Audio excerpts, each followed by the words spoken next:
What are the country's top CEOs doing to build extraordinary teams and cultures who thrive even during a pandemic?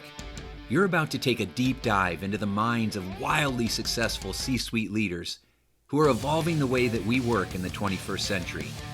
Welcome to this special edition of How to Be Mesmerizing. Hey everybody, welcome to How to Be Mesmerizing. It's Tim Shurr, and we are continuing our Mesmerizing CEO Secrets program with two exceptional human beings that are with us today. Greg Harmeyer and Dustin Shell from Tier 1 Performance are with us. Gentlemen, welcome to the show. Thanks, Tim. So it is, you are welcome. It's an honor for me to have both of you because you do what I do. You know, we love developing people, personal development, professional development, bringing humanity back into the workplace. Realizing that businesses don't grow, people do. And the more you develop your people, the more your business is going to thrive. And so Tier 1 Performance is a powerhouse of personal and professional development services for some of the most successful companies in the world. With over 200 employees, this award-winning ESOP organization ranks in the top 10% of all B Corps worldwide, which is a pretty big deal. And they're listed in the National Best Places to Work list. So we've got Greg Harmeyer, which is the co-founder and CEO, and Dustin Shell, who is a principal at Tier 1. So Greg, let me start with you real quick. So in 2002, you're hanging out with a couple of other friends that have consultancy businesses, and you decide that you're going to form Tier 1. So how did you get the name Tier 1 Performance? Well, Tier 1's a funny story. My partners, Kevin Moore and Norm Damaris, won a contract with Ford Motor Credit, or were verbally approved on a contract. And on their ride back, before we even have a business formed, they got a call back saying they couldn't work with them because they weren't a Tier 1 supplier. And so Kevin had the brilliant idea of, well, we'll change that. We'll become a Tier 1 supplier. And that's how Tier 1 Performance was born. Brilliant. Yeah, classic way of there's a problem, we're going to solve it, right? We're going to find a way, or we're going to make the way. So that's how it was put together. I love that. So now over the years, you've continued to grow. We've had tremendous growth over the years, actually, and continue to acquire other consulting agencies. So you had more tools for your toolbox spread out around the country, which is very impressive. And eventually you decided to become an ESOP. So tell me how you decided to go in that direction. You know, we looked at a number of options. As any business that has success, as you grow, when you start out, you're not really worth anything, and so you don't really worry about it. But over time, when you have some success, the value accumulates, but so does the risk. You now have something at stake, and so there's always this kind of long-term pressure on businesses to figure out their long-term ownership structures. And so, like other businesses that were growing and having success, we were approached by private equity firms, and we were approached by strategic buyers. And we were always concerned about those options fitting what we were trying to do around people. We had always set out to have a culture that had a positive impact on people's lives. We'd always set out to have a culture that had a very long-term thought process about it. And so the options that were available to us were always kind of left short. When we explored the ESOP, there were several things we liked about it. One, it created a gracious transaction. It was kind of an opportunity to transition over time ownership to our employees. It also had a very long-term view about it. So it was not like, hey, we're going to sell this and cash out. It was a long-term payout for everybody. It allowed us to create wealth and financial opportunity for employees in a way that they probably couldn't create for themselves. And it really, again, probably the biggest thing was it allowed us to think about the impact we could have over the long course of the future. And so it addressed a lot of elements that we were really interested in from an ownership structure. I often say it was not the first piece of ownership for Tier 1, it was kind of the final piece. We always had a culture where people owned what we were doing and who we were. And this was the piece that allowed them to have financial participation in that. That's great. Yeah, you both talk about the long-term view and how you have to be very intentional about that. You're looking at the long game, which is very important. A lot of times companies are like, well, come in and let's fix this culture and then get out of here. I want you to work yourself out of a job. That's culture is always an ever growing and ever evolving, environment. It's not just something that you do and then you're done and you have a great culture forever. Well, short-term pressure, I think, is one of the hardest things that any business leader or owner deals with. There's always pressures right in front of you, and it takes a lot of courage and commitment to believe in long-term thinking and recognizing that things that might not seem good today are really what's best for certainly the culture, but also for the organization at large in the long term. Yeah, absolutely. All right, one more. Then I'll add as an employee was that it became congruent. We always talked about acting like owners, and steward the investments and the costs of projects and all those kind of things. So when they actually made the ESOP happen, it just felt like a natural thing to do because it reinforced something we'd already been talking about as a culture. That's brilliant. I'm glad you added that, Dustin, because yeah, people say, act like an owner, but then they made you one, which exactly. is so impressive. Yeah. And I mean, how can you not be engaged and happy and feel like, have loyalty, to an organization that actually does that? Exactly. Yeah. Well said. Greg, one more. You said that organizations exist to serve people. What do you mean by that? Well, we've often said organizations exist to serve people and not the other way around, because I think sometimes in business we get trapped into a belief that the people are there to serve the company as a whole. And while everybody is fortunate to have work and have a job, that isn't the purpose of an organization. An organization literally comes together to bring people's talents and skills and capabilities together to create value for someone else, the customer. And the organization is in service to both to the customer, creating value for them, and creating value to the employees who you're bringing together and creating an environment where they can contribute their talents. And that perspective of recognizing the organization literally existence is to do things that individuals can't do on their own. It's to serve those individuals. The idea of creating value for customers and creating profit is a service in itself also. Like customers are getting value by definition out of what you're doing for them if you do it in a healthy, holistic, high integrity way. Yeah. And so just the mindset of that versus the mindset of people should be fortunate to work here and they're a part of a transaction is really the mindset that we're going after. Yeah. Yeah. Well said. Well said. All right, Dustin, for you, one of the initiatives that you are passionate about is called Start the Conversation, which is a free program for businesses who wish to reduce the stigma of mental illness so that those who suffer can get the help that they need sooner. So tell us a little bit about that program. Yeah, it started, it's been maybe 6 years now, 7 years now.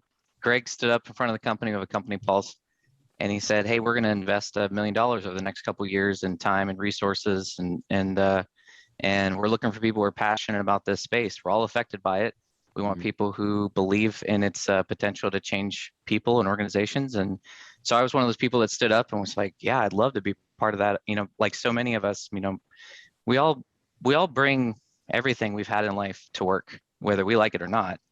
And I've benefited from being able to go to counseling and become a pretty high functioning normal person, despite the hand I was dealt as a child. And I just feel like I've benefited from a culture like Tier 1 where I felt like I could talk about that with the team and leadership but we didn't know a lot about it. And so that challenge, we partnered with Linder Center of Hope to really get an expert's perspective. So when you ask them, one of the largest organizations in the area, what would be the most impactful thing a company like Tier 1 that could do to help organizations around mental health and the stigma around it? Mm-hmm. And they said, educate them. I mean, really, you think about mental health, it's kind of like where cancer was. People don't even know they have it. They don't know how to diagnose it. They can't recognize the signs and symptoms. And even if they could, they call it the no casserole illness, because if you find out somebody's sick, it's like, hey, how can I help? And here, let me bring you food, let me take care of you. There's this kind of like cultural norm around what you do when someone's sick. Yeah. And there's none of that when there's a mental health issue. Like I've got depression at work. What does that say about me as a performer? What does that say about me as a teammate? And what does that say about my longevity here? Yeah, there's no playbook. And so we got to start by educating people about what this is and normalize the fact that it's genetics. Normalize the fact that 1 in 5 of us have it. Normalize the fact that if 1 in 5 of us have it, that means that pretty much everybody's affected by it. In fact, 96% of Tier 1 is affected by it. In every organization we had, is somewhere between 95 and 100% of people are affected by it. And then the fact that of those 1 in 5, it takes between 10 and 13 years or something like that for people to seek help.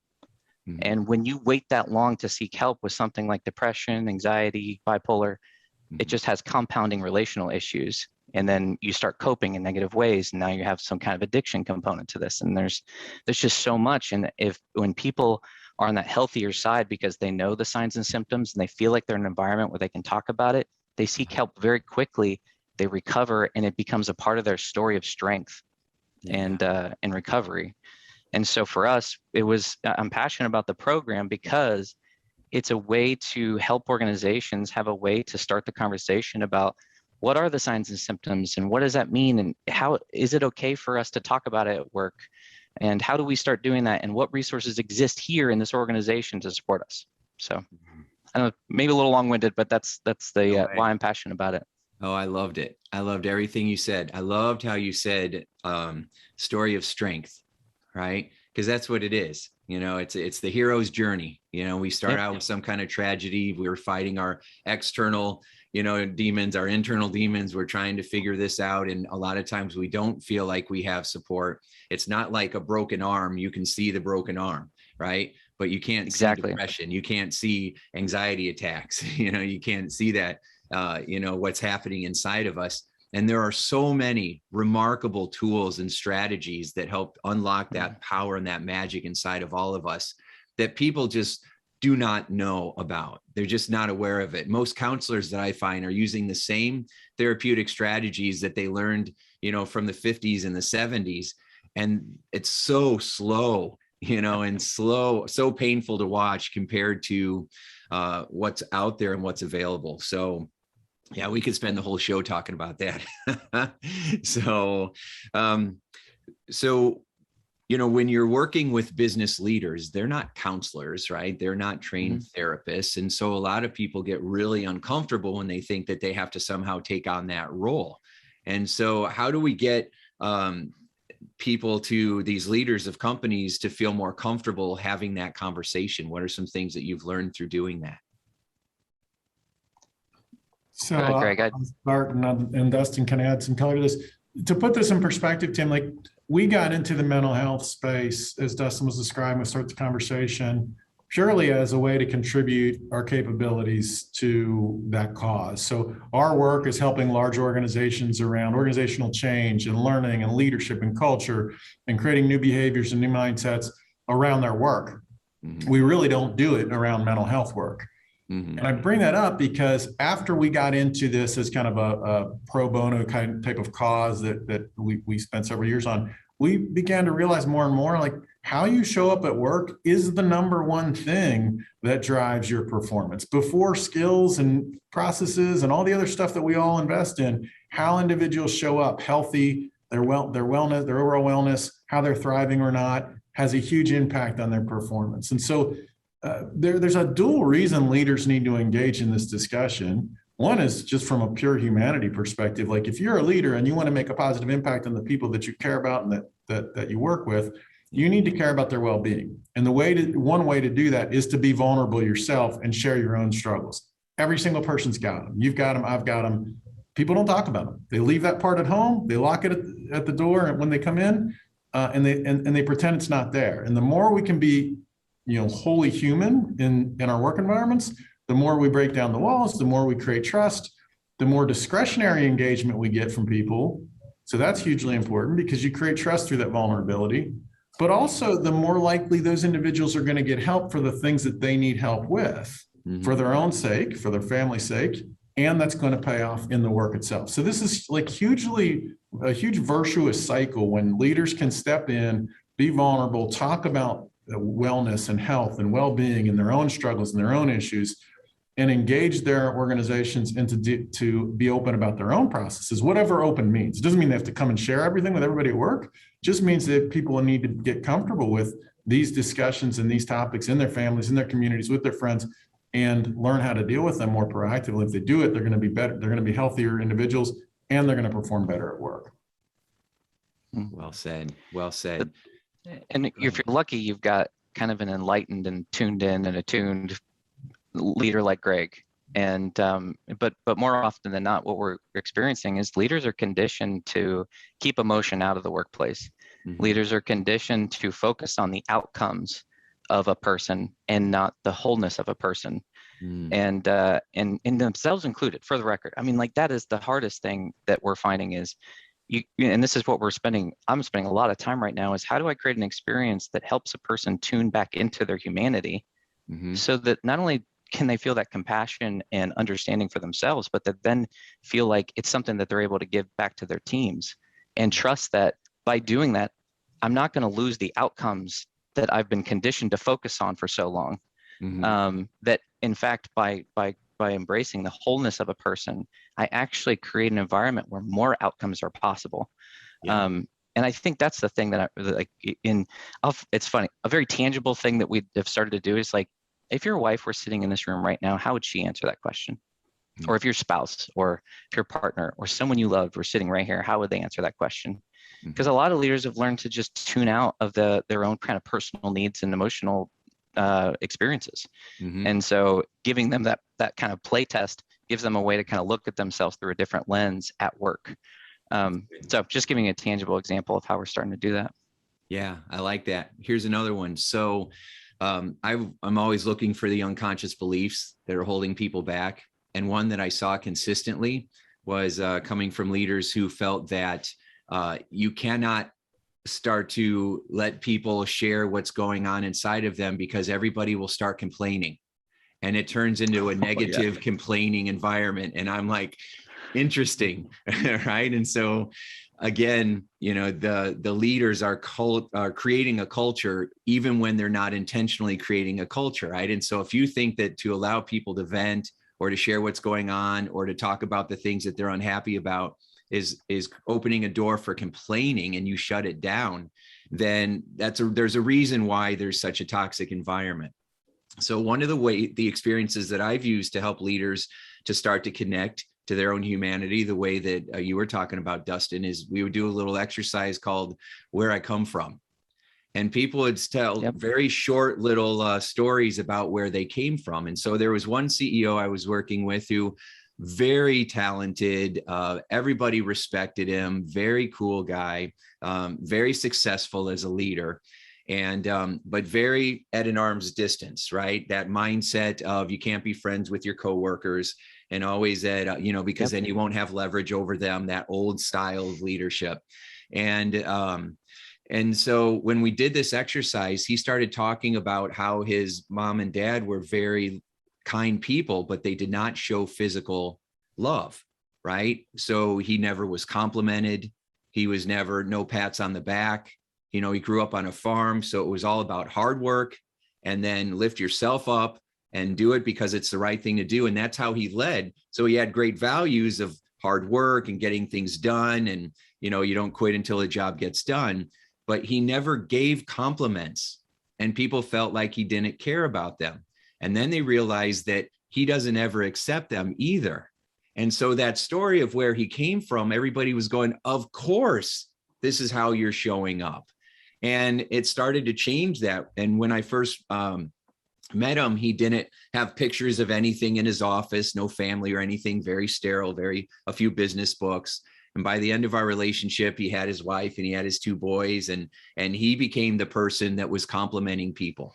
Right. And it was just, where do I come from? And then the second piece of it was, where am I headed?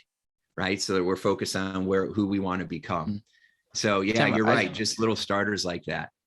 I just want to say, like, what a gift you gave that leader, because even in the way you told the story, you told it in a way that we were able to empathize with why that leader showed up the way they did.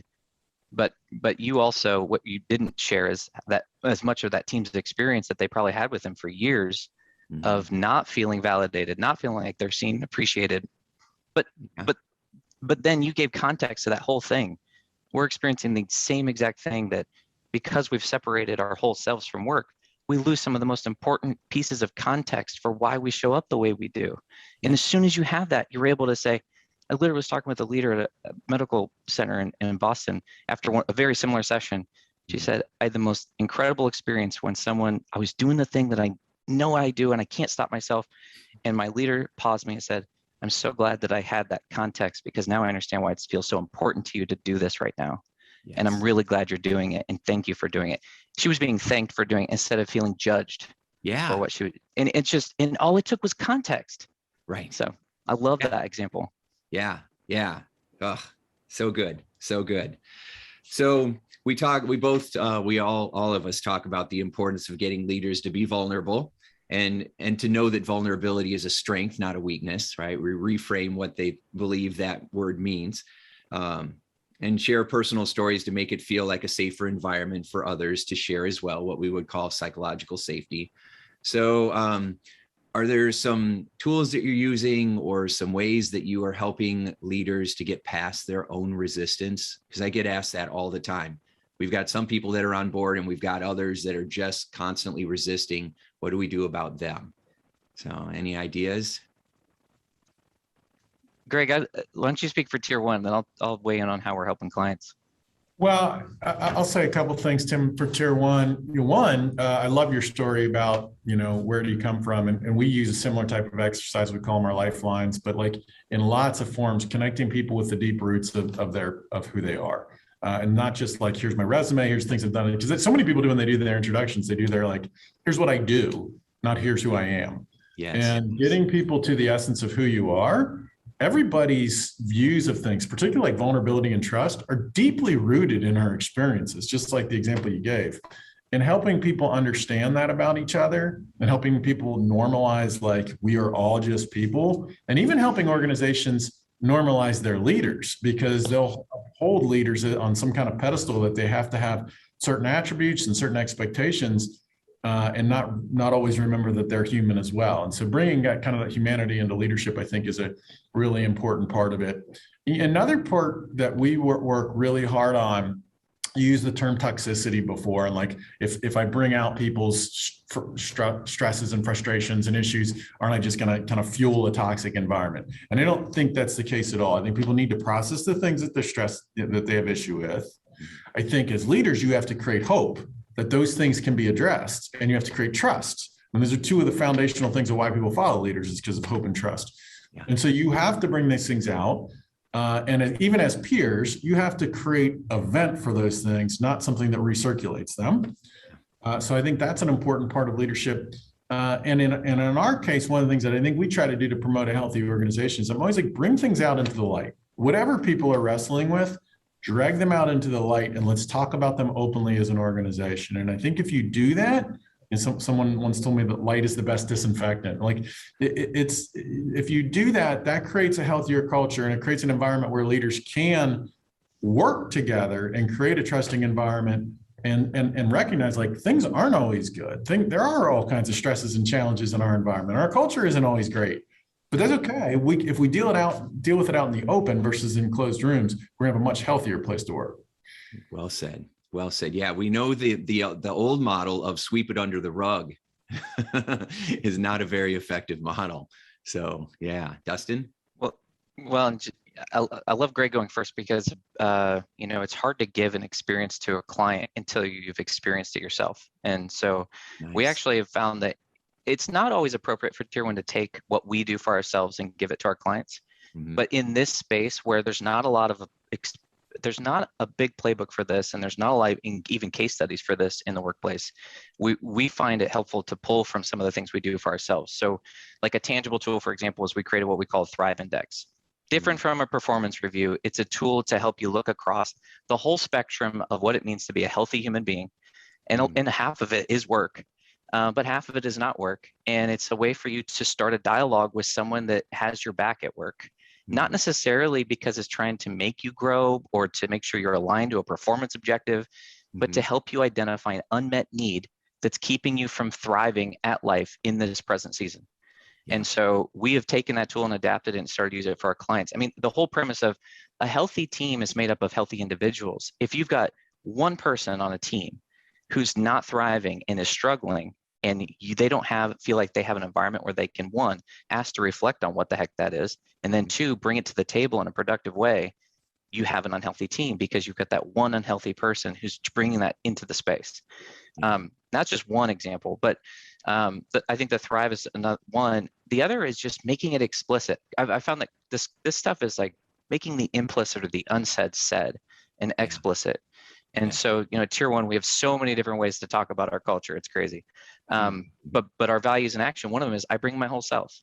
And a lot of organizations don't have something to come back to from a value or principle perspective that actually makes it feel okay to be who they are at work. And so some of the work of vulnerability at work is actually getting an organization or a team to say, this is how we want to show up. This is what we believe is true. And we're going to say it out loud, and we're going to use that language with others so that we start to normalize that that's expected. It's okay to be your whole self at work. And just that process of talking differently starts that journey of vulnerability. Because the expectation when it's not said is that it's not okay. That's just two concrete examples. There's more that I could get. There's a lot of deeper stuff when you talk about vulnerability, but the thing I'll land on is in all the science of trust, wisdom, identity, it comes back to the way that we deal with tension, the way we deal with conflict. So like your example of sweeping under the rug, the way we deal with our lowest performers, the way we handle conflict when there's a mismatch of expectations. Those moments are the most critical moments for how you create a more vulnerable, accepting, tolerant, because tolerant, not in a bad way, but tolerant of like a mismatch, tolerant of tension. Those are the best ways to create a vulnerable, high trust culture. Yeah, excellent. Well said. Yeah, I love the Thrive Index. People would take advantage of these tools if they had them. A lot of companies just don't have them. A lot of leaders I have found just don't have the words. They don't have the questions. They don't know what to say. They don't have the right tools to be able to do that. And if they did have the right tools, they would use them. But a lot of organizations simply have not provided these kinds of tools, because this is something that's happening in the last 10 years where more companies are really focusing on developing their people. The soft skills was frowned upon. That doesn't make any money, or soft skills, right? And that has been changing rapidly, obviously, because it makes more money. And so if they can make money, they'll pour into their people. And so they meaning, leaders that are only focused on profits. There's other leaders who measure profitability by how happy your people are, right? There's other ways of measuring success. And so those were very concrete ideas, and I love them. I think that's really important for people to, we make so many assumptions that we don't even know we're making.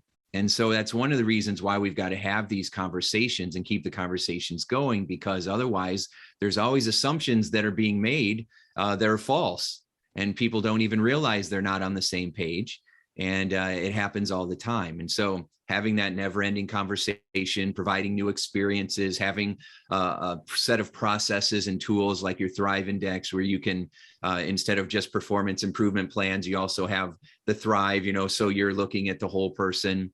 I mean, that's what really creates tremendous engagement and discretionary effort, and everything that leaders would complain that they don't have. These tools solve those specific problems. And you're right. It always goes back to how people are handling stress, and the way that people handle stress. That's because of the beliefs that were formed about them and who they believe they are and what kind of world they lived in when they were little kids. And then they developed all these coping mechanisms to try to survive, not really thrive, but try to survive. And then we bring those into the workplace, Right. a couple decades later. So yeah, very We do good. give away that tool, by the way. If I can send you a link for the podcast. I mean, we wrote an article helping leaders know how to structure a conversation around it, give the tool away, because we're just seeing that like there's such a need for these kinds of resources. We're happy to give them away right now. Yeah, well, that's extraordinary and very generous. And yes, absolutely. I want every company in the world to have those tools, right? This is what this is about, getting the right tools to people who are wanting to make a difference and they just don't know how. So it breaks it down. A confused mind takes no action. So the more clarity you're providing, the more we're going to be able to create these amazing workplace cultures like the one that you have at Tier 1. So, Greg, often it's the workplace culture that fosters poor habits and mental health. So why do you think so many companies still continue to struggle with developing happy, healthy environments for their employees to thrive in? Well, I think some of it's deeply rooted in how we've been indoctrinated to work over recent decades. Like we grew up in a mindset of maximize shareholder value, of kind of a GE, Jack Welch framework, cut the bottom 10%, very transactional organizational kind of model that is driven towards continuous improvement, productivity gains, maximum profitability, and so on. And those aren't bad things. I'm a for-profit person. I believe profit's a great measure of value creation.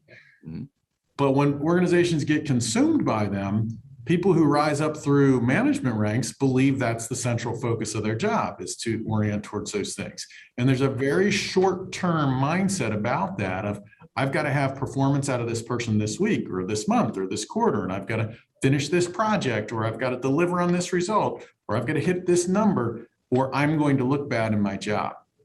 And we don't create cultures that say a big part of your role as a manager or a leader is to create healthy, high trust environments, is to create higher engagement, is to create higher creativity and collaboration, is to get people to show up at their full self, is to create engagement. Like those are things that are enabling of higher, ultimately higher financial and long-term results, but people don't get measured by them as much. And so I think that a challenge organizations face is just kind of how people have been indoctrinated into the work world. And I look at large companies that are trying to turn the tide on this. And I think one of the things that you see is you might see CEOs and CHROs and people in charge of culture who have the right mindsets and beliefs about what they need to become and the value systems and the principles.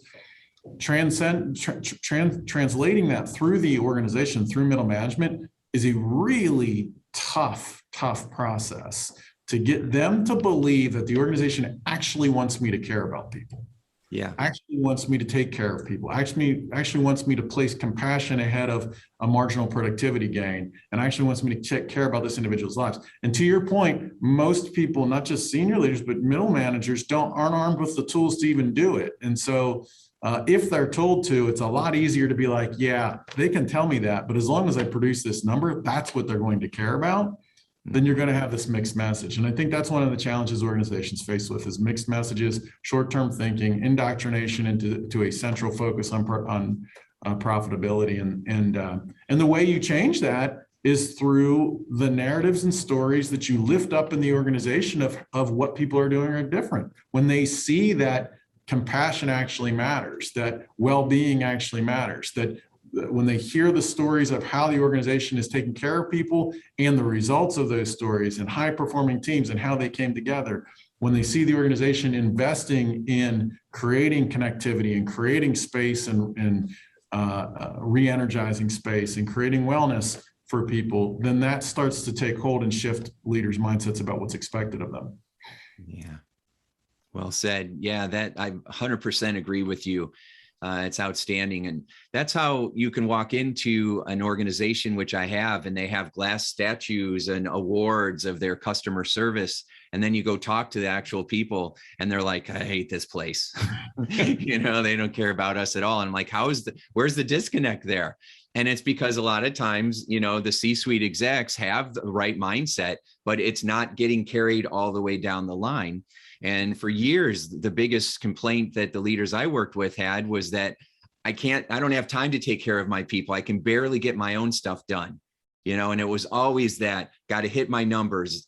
As I remember this one guy, he would run through the factory and not make eye contact with any of his employees, anybody on his team, because he was afraid that someone might want to have a conversation with him. And he had too much stuff to do to talk to his people. Right. And so you can imagine and then someone says, hey, let's survey our people and see what they think of us. And then 46% say we don't trust our leadership team. The guy won't even take time to smile and look at us. Why should we, kill ourselves trying to make his numbers? And I think of a couple of things there. Gallup did research years ago, and it was, why do people follow leaders? And they boiled it down to 4 things: hope, stability, trust, and compassion.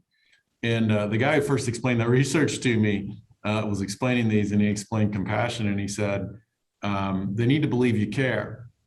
And I remember thinking, well, it's more than they need to believe you care. You actually need to care.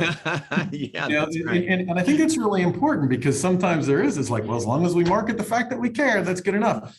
And it's not. It has to be an authenticity about it. Mm-hmm. And you said, like, your story of walking in and seeing this in the plant. You know this, and one of the great things of being in consulting, been in hundreds of organizations. You can be in an organization for 5 minutes and you know what the culture feels like. You can feel it when you walk in the door. Are people laughing? Are they hugging? Do they talk to each other? Are they gracious, or are or all the opposite things? Yeah. And so you can feel a healthy culture. It doesn't take long to diagnose it at all. Yeah. Yeah. Dustin?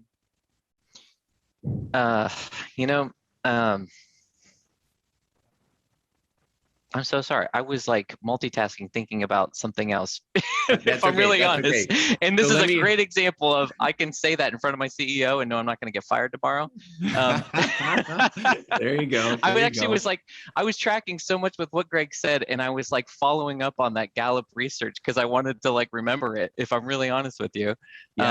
Yeah. But what was the initial question? I'm so sorry, man. No, not at all. Not at all. I just want to create space to make sure that everybody gets to talk and share what they're thinking. So, so do you have a particular case study or something that comes to mind where you actually were going in and providing these tools and people started shifting and you can show? Because I remember when I first started working with companies, and my specialty wasn't working with companies.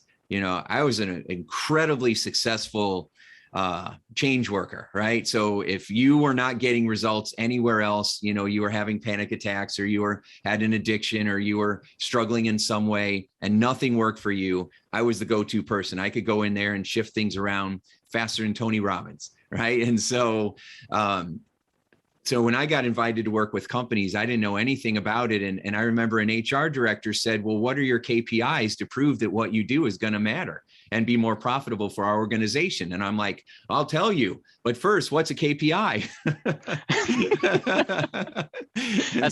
You're my kind of guy. Cause I always find myself being on that side of the fence too. Like, I care more about the stuff that's really hard to prove. In the work we've been doing, we've been talking about it. Greg said that it's like more than, thinking they care about us. The congruency component in the culture work is called, it's the felt sense. Yeah. It's, we can say we care, but does it feel like somebody cares about me at work? And so, a big part of the work we're doing is like trying to help leaders name the thing that they think they want to be, and then creating mirrors, what we call mirrors for them, to help them to see, like, am I experienced that way? Mm-hmm. And we do that in lots of different ways. But for example, in some of the work we've started to do, like, decision making is faster. So with the senior leadership teams, when you don't have trust, decision making, you guys have all been in it. I mean, like, when you're in a room, it just feels like you're spinning and spinning, and then you get another meeting, next week, and you spin on the same topics. Yeah. It's low trust. There's some definite process ways of working things you can do with that, but ultimately comes down to a lack of trust. So one of the major things we do is we try and create trust so that they feel like they can run with decisions. Mm-hmm. That's one thing. The other is the way that the work is felt creates energy, rejuvenation, like the energy that we get when we feel like we are trusted and are able to move with things. You're able to take on more. So we're actually seeing the teams that we've been working with, the leaders are actually feel like they have the energy to take on more because don't feel like they're being second guessed on the things that they have on their plate. So that's another example. I always go back to, like, Amy Edmondson does all kinds of cool studies on, like, the impacts of trust and psychological safety in work. Alcoa is one of my favorite studies when the CEO basically just asked 3 questions and just kept coming back to those 3 questions about resourcing people, taking care of people, and not tolerating unsafe behavior. I mean, and just those questions turned around their organization. Microsoft, in 10 years, they just announced with the Neuroscience Institute that their keystone transformation effort was around shifting from a know-it-all culture to a learn-it-all culture. Yeah. And embedded in learning is the vulnerability of saying, I don't know, but let's figure it out together. Mm-hmm. And I think, like, those case studies, like, to me are beautiful because they're hard to measure, but, like, when you can trust that when people feel like they are trusted to do good work and have bad days, you're going to ultimately get the best version of them. Well said. Well said. Yeah, I love that. Someone had said that to me years ago. So we don't have a training and development company. We have a learning company, because we're always learning. And I said, why is that? And they said, well, because often the people that need it the most are the ones who think they already know it all. Yep. and I remember one of my first early programs I did was for a mortgage company a long time ago. And in the early 2000s, I would remember the VP at this mortgage company would introduce me, and then I was going to do an hour training. So he would come up to the front, he would introduce me. And then when I went up to talk, he would go outside and smoke cigarettes for an hour because he already knew all this stuff and he didn't need any of this. And all I kept thinking was, you need it more than everybody else in this room. Right. And so I love that idea of developing that learning mentality. Yeah. Very good. Very good. So, all right. So one more question here. If an organization is struggling with high turnover or recruiting new employees or with toxic communication, which are usually what causes them to reach out because they have a specific problem they're trying to solve, do you have any bits of advice for where do we start to kind of get a handle on this? I know you've already shared a lot of amazing ideas, starting the conversation, using the Thrive resources that you have, asking simple questions. Any other thoughts that you have for somebody that's listening right now that's like, yeah, we're struggling with some of this, what else can I do or where else can I begin?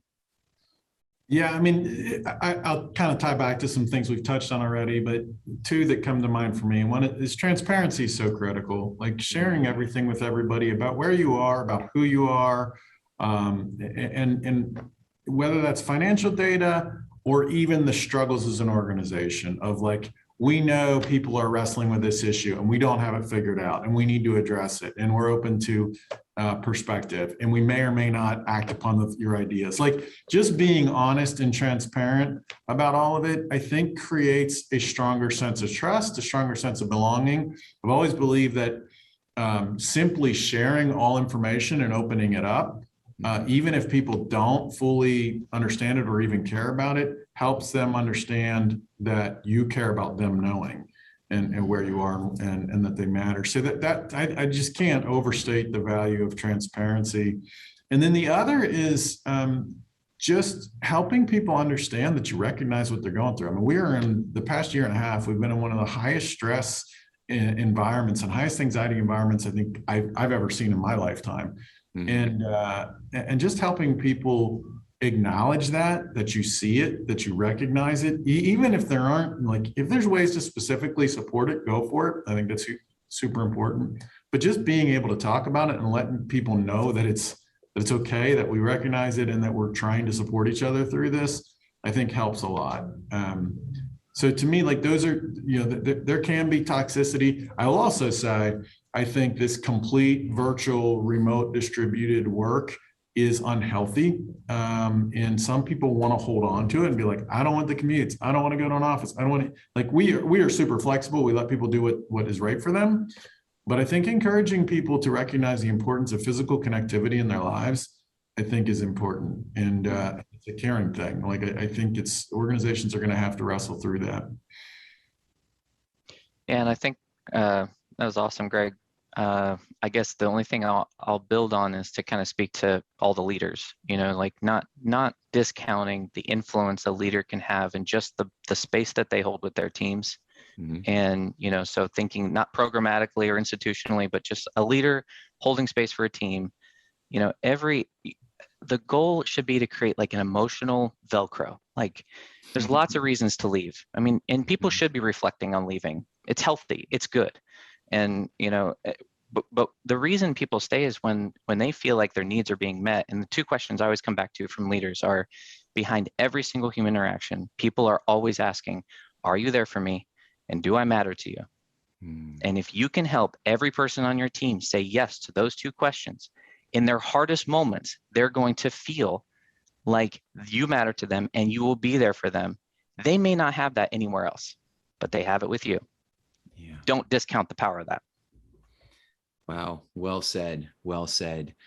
I was one of the leaders that I was working with when they were going through so much of the turnover and everybody working from home. It was very difficult to feel connected. And so, but they actually had a really great year performance-wise. And I said, how is that possible? And they said, the only way is because we had been working on our culture for years. The only way that was possible for us to continue to make money and be profitable, in 2020 was because we had been working on our culture for years. And when the tough times hit, we were prepared for it. So this has been absolutely wonderful, mesmerizing, gentlemen. Such a great job. So tell everybody how they can learn more about Tier 1 Performance. Well, tier1performance.com is our website, and that's got more than you could probably care to know. And I would add to it, there's a lot of good tools and insights and perspectives that we share openly out there. So if you're looking for, perspectives on things to bring in, that's certainly a good place to go. Outstanding. And all that will be in the show notes. Thank you so much for providing all the amazing content and for doing your part in making this world a better place. Thanks, Tim. Our pleasure. Thanks, Tim.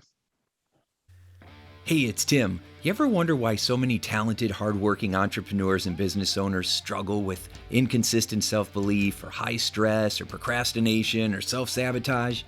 Well, the answer may surprise you, and the solution is already inside of you. I've been searching for the answers to this for decades, and I found them, and I put it into a new program called The Power of Your Unconscious Mind, Mental Secrets for Accelerating Success. And because you're a listener, I want to give you a free VIP copy. Head over to PowerMindsetProgram.com.